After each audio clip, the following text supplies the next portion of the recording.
Hey guys, how's it going? It is going to be a great day.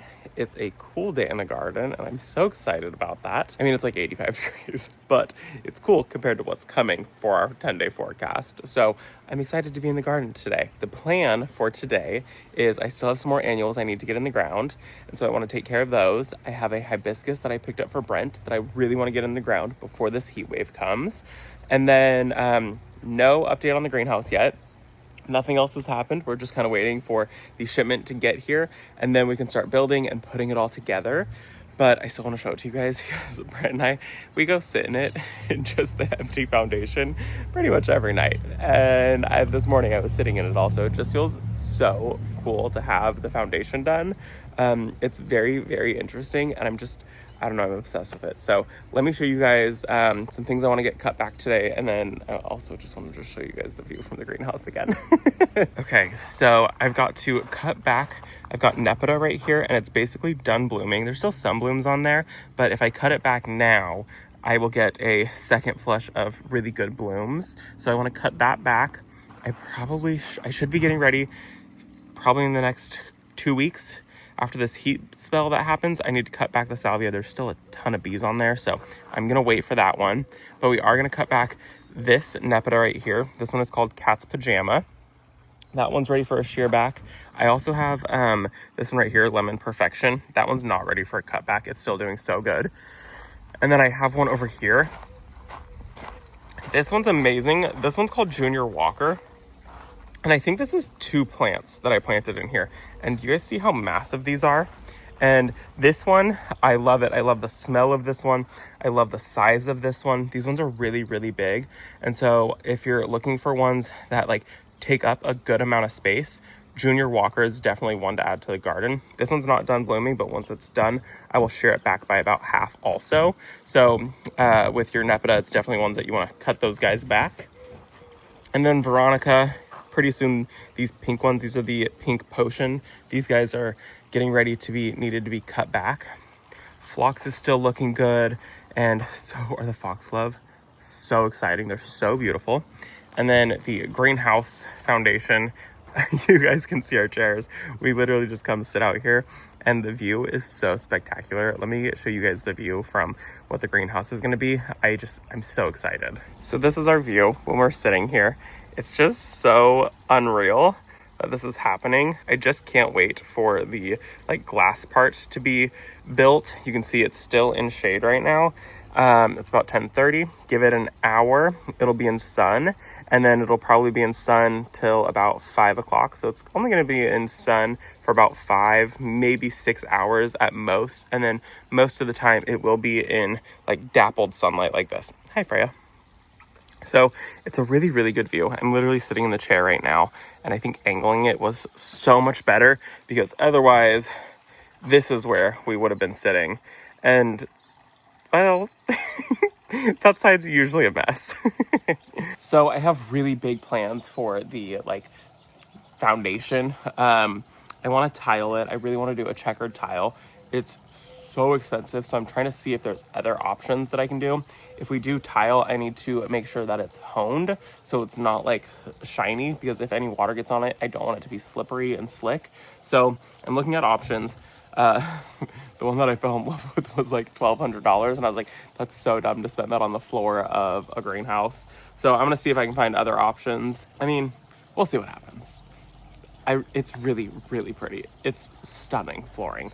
So we'll see what happens. And then I also found some white stone that I want to do for the outside of the greenhouse.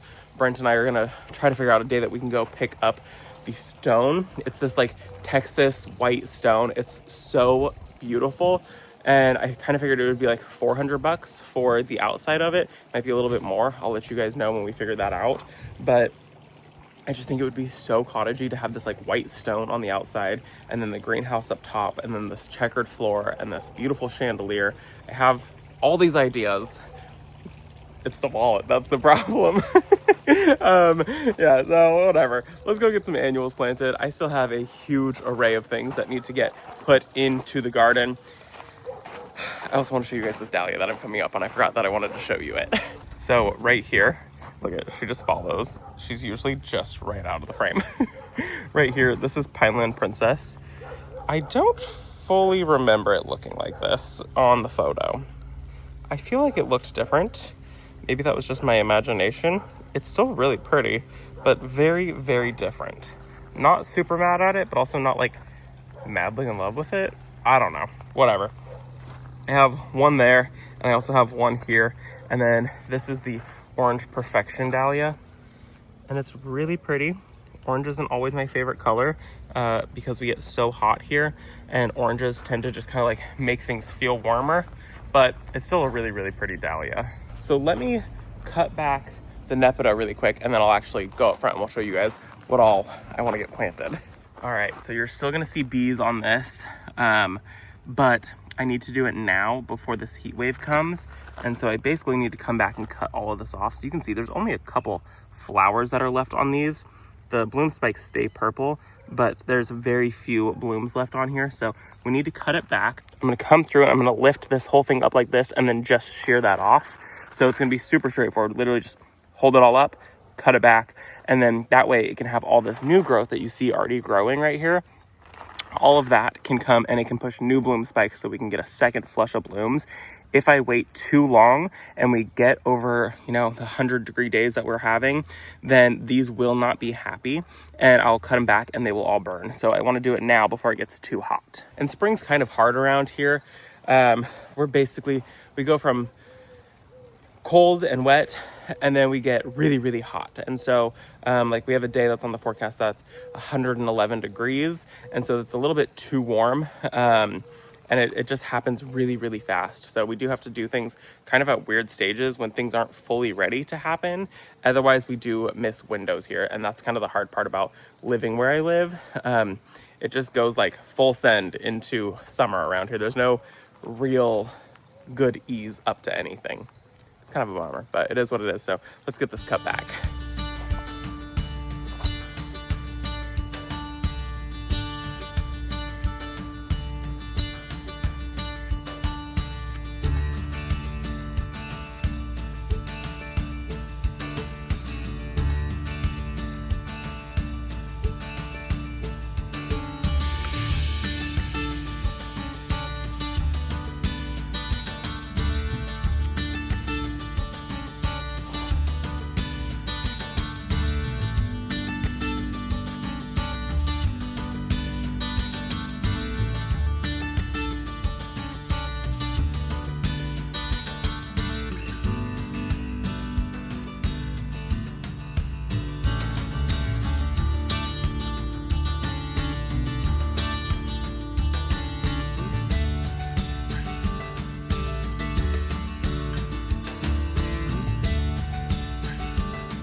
Okay, so they don't look better per se.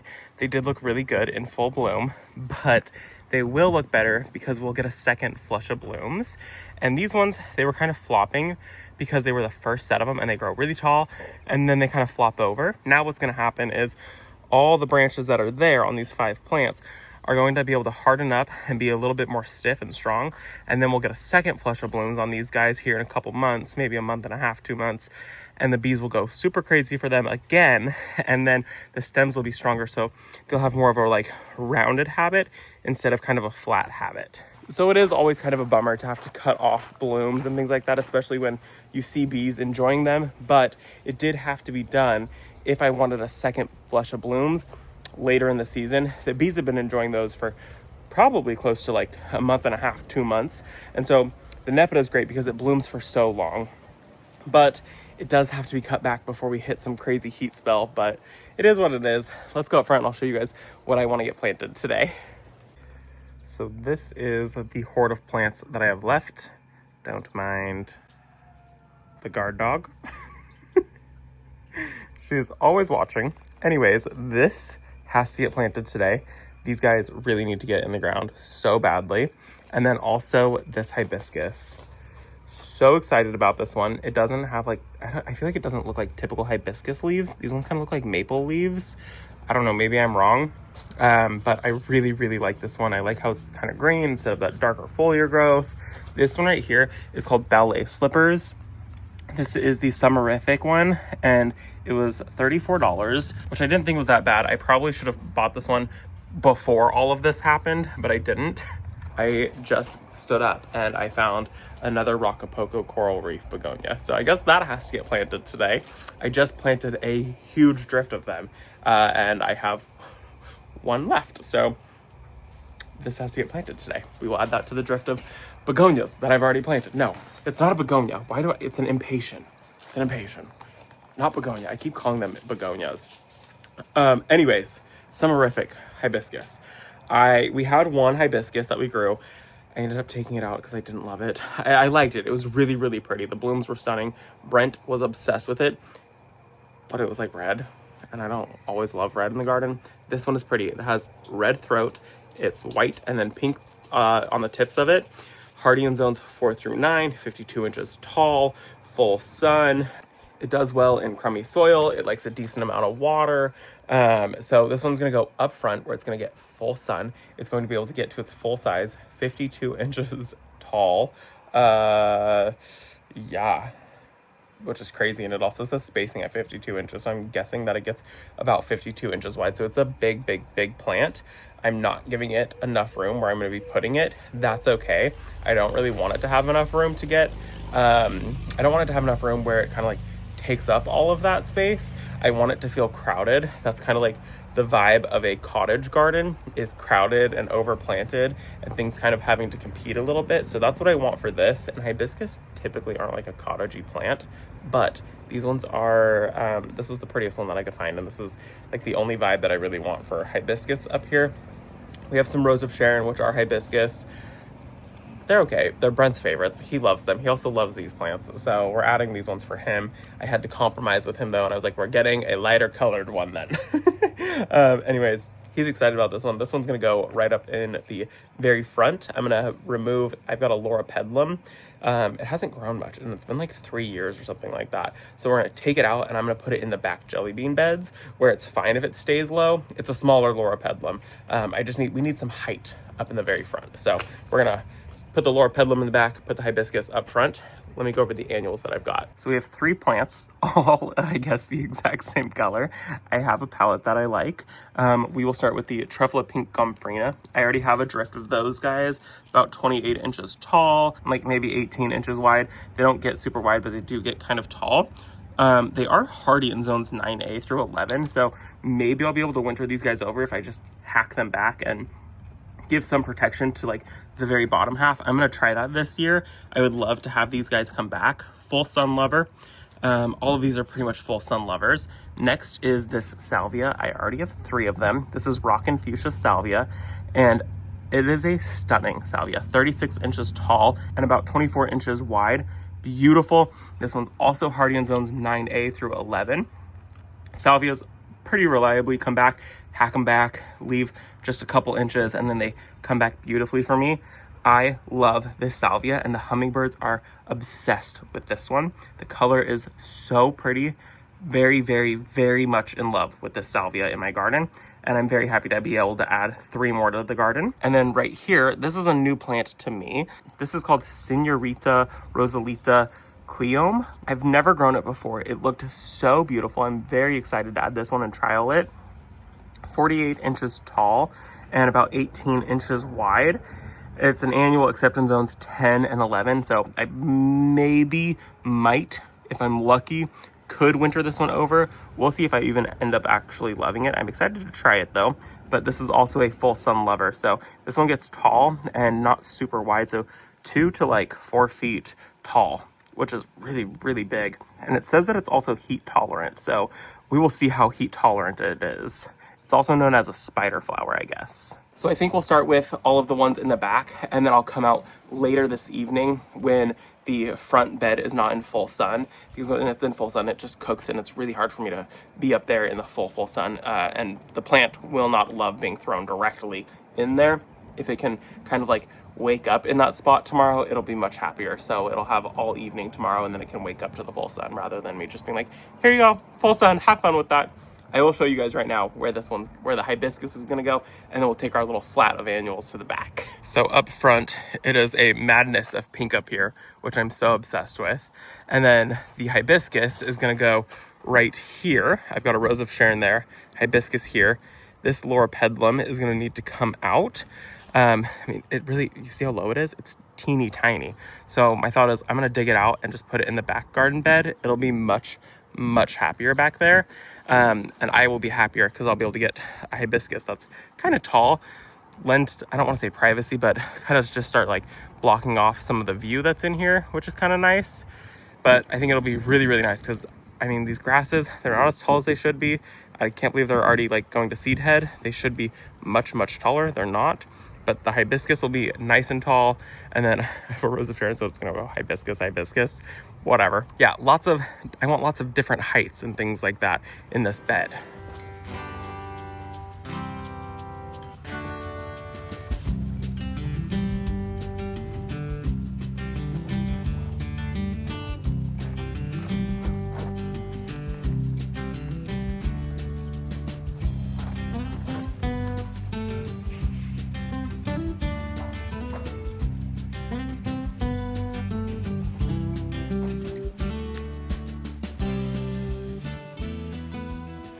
Okay, so I've got everything pretty much placed out where I want it to go. The Señorita Rosalita cleome, I originally was gonna do 5 of them together. Changed my mind. So I did 3 of them in one section, really close together. And then I've got 2 of them over in another section. And typically I don't love to do 2 of one plant. I prefer to do 3, but it is what it is. So let me turn the camera around. I'll show you guys kind of where everything is at, and then we'll get everything planted. So starting with the Truffula Pink, I just am gonna do 1 more just right there. I just kind of, I mean, it felt like a nice little like swath of them, but I kind of want it to continue down just a little bit. I do wish that I had moved these forward just a little bit, because now I have this like blank space right here. I'm sure eventually they'll fill in, but had I moved them forward just maybe like 2 more inches, it would have been so perfect. So I'll kind of keep that in mind for when I plant these next time. You can see like these guys are placed pretty close together, but this one I'm placing a little bit further away just to kind of fill in some more of that space. Either way, that's gonna be perfect right there. I have the trio of salvia right here. I'll probably move that one forward this way just a little bit more, but I've got all 3 of them right there. And then I have 2 of those cleomes right here. So 1 and 2, those should be pretty happy right there. I'm assuming. We'll see what happens. It's gonna be kind of an experiment because this is all morning sun and then afternoon shade. And they said that they liked full sun. And then over here, this is full sun.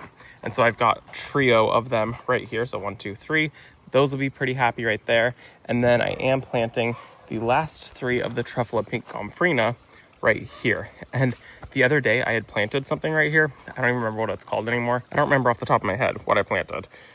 It's a blackthorn or something like that. Planted that guy there, and it was fine yesterday. Now it's not fine. Maybe it wasn't fine yesterday. Maybe I just didn't notice, but it is fully crisped and brown. So we'll see what happens with that. I'm not going to hold my breath on her. If she makes it, fabulous. If she doesn't, it is what it is. But I've got the 3 gomphrena right here. And so I'll have 3 of them. And if it makes it, it'll just come up in between the gompphrenas, which would be totally fine by me. If it doesn't, then it doesn't.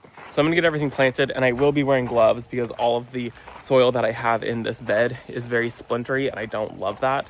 It's not a good feeling when you get a million little splinters in your hands. Typically, I don't wear gloves, but for when I work in these raised beds, I will be wearing gloves from now on.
Okay, it is toasty out. We've got 5 more plants to get in the ground, and I did get a splinter.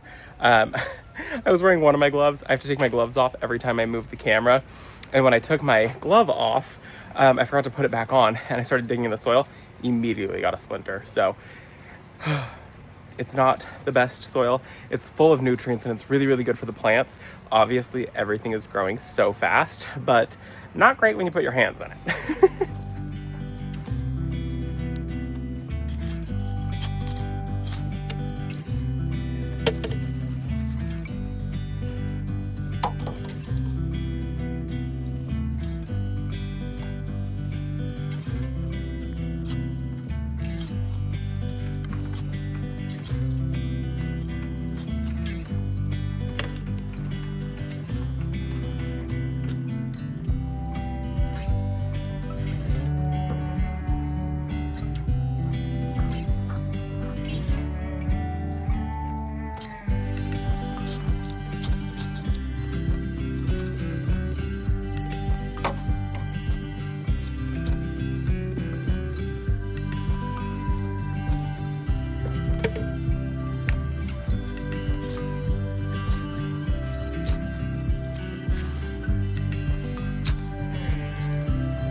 Okay, it's the end of the day now, and before we go plant that hibiscus up front, I want to tackle this area right here. I have a rose that I want to get trimmed back a little bit, and also some foliar growth on some daffodils that need to be cleaned up too. So this section right here, under the vitex, I have this rose. This is a white rose. I don't quite remember the name of it, but you can see it bloomed a ton. You can see all the spent blooms on there. And so I want to come in and I want to clean it up. I'm a little bit late. I probably should have already done it. But the blooms just finished on this one. Like, they're just finishing up. You can see those spikes down there.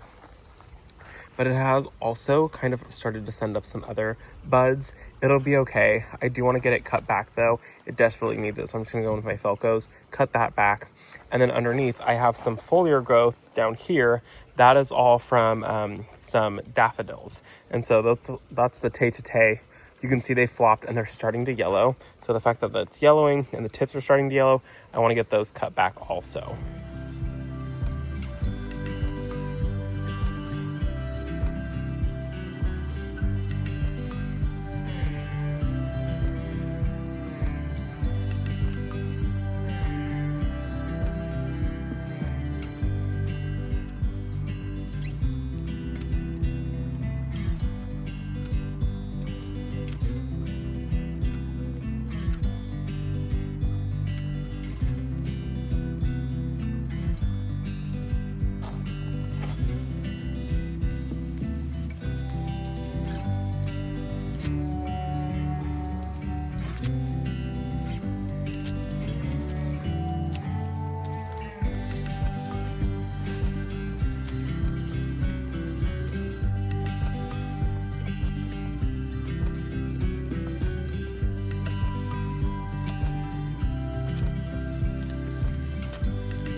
That looks so much better. Now you can actually see what's going on under here. Cleaned up that rose, and then I pulled this one branch up a little bit because it was hanging so far down. So got that pulled up really nicely, got the rose cut back. That should give me another flush here in no time. I usually prune my roses a couple times during the year. Oh, I just missed some branches over here. Gotta get those ones right there. I just missed those. But at least that's way better. And then this is my little pile right here. And then I do still need to end up finding something. I want things that are like low growing because I really like the structure of this. And you can see I'm training 2 more branches to go up and fill out this space right here. So those are gonna have to get like pulled backwards so that way they don't harden going forwards or anything like that. But anyways, I'm pretty happy with how that looks right there. I can actually see it. Like I said, I do want to find something that stays pretty low growing right there. Nothing too crazy. Even if I could get my hands on a couple more of these alliums, I really, really like them. These are the Serendipity alliums, and they're just starting to open up, which is really, really nice. So let's go up front now. And we will get the hibiscus all planted up front. I'm very, very excited about it. I'm very excited about it, which is really weird because I'm never super excited about hibiscus. I think they're really pretty. I think they're a really great plant, especially the fact that they can handle all the heat here, all the sun here. I'm excited for this one. I don't know.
That was definitely the right call. That's gonna be so good there. Let's go ahead and go move that loropetalum to the back now. I'm gonna hack that thing in half though. Okay, so I wanna make sure that the, what did I just plant up there? The hibiscus. I keep wanting to call it a mallow plant. It is a mallow, but the hibiscus, that thing needs ample water. It's a tropical plant. It likes a lot of water, so we will run extra irrigation to it. And then the loropetalum, I'm gonna cut off. I mean, you can see it's a good size. It's small though, but I want to cut off some of it because it didn't get the world's largest root ball. So I do want to cut off some of it, but I think I've got a pretty good spot for it to go. I'm gonna put it over in this bed, tucked in this corner back here. I think it'll be good.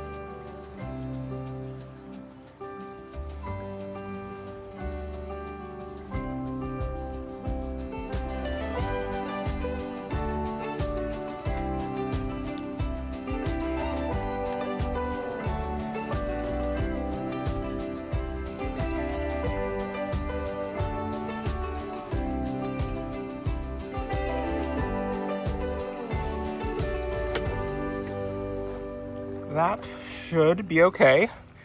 We're gonna keep an eye on it. If I see some of the branches starting to wilt and die back, I will definitely come in and cut a little bit more off. I try to be conservative about what I did cut off though. So fingers crossed that that worked. But I do think that it'll be really, really beautiful right there. I think that it's gonna be a good spot. Anyways, what a productive day in the garden. We got a lot done today. I'm very, very pleased how much we got done in the garden. There's always things that I would like to do more of, but it's the end of the day, so I'm gonna go enjoy the evening with Brent. I hope that you guys enjoyed this video. Thank you so much for visiting our garden, and I will see you all in the next one. Bye, guys.